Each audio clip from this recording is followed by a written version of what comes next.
ko'rsin bor uyda nimalar bo'ladi. Qaynona borligida piching gaplar bilan urush bo'lsa, Ovqatda oyoqda qildingizmi deyman Ovsinjon? u ketganidan keyin Dahan aka jang boshlanadi. Katta o'sinlarning ko'pincha qo'li shirin, tili zahar bo'ladi. Ha, siz ham shunaqa shirin ovqat qilishni o'rganing. O'rtancha kelin so'te bo'ladi. Ichida bo'lmaydi lekin. Ovsinjon yo'qolib qolmaysizmi? Xo'p bo'ladi. Hozirgi yangi kelinlar ancha shustri. Bugun gilam yuvamiz Ovsinjon. Voy shundoq bo'lamaymiz vali. Bugun generalniy borga hamma chiqish. Shundoq bolam uxlat vali. Uxlama bolam, uxlama ish qilishga to'g'ri kelib qoladi. Birga.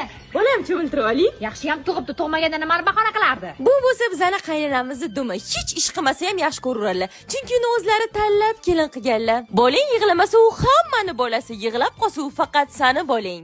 Olay bolayga nima yig'layapti u menga? O'g'limga yana allergiya toshibdi. Shuning uchun Ovsinjon do'kondan duch kelgan taklifga olmasdan faqat loji takliflarini olish kerak. Turkiya mahsuloti bolamdagini qo'l qilib qo'ymaydi. Allergiya umuman bermaydi. Lady dedingizmi? Lady emas, Lodi. Lekin ko'pchilik bo'lib yashashi o'zini gashti bor. Hammani ham uyda bunaqa Alisher Fayz yo'q. Menga qarang, bolangizga qaramaysizmi? Dasturxonni tortib tashyapti. O'zingiz bolangiz bilan kecha chiqib qo'ygan gilamga hali ham tasdig'ini killab o'tirib qo'yganlik. Nimani keliniga baqiryapsan, ha? Voyjon shu keliningiz yonini olib, jonga tegdi. Taq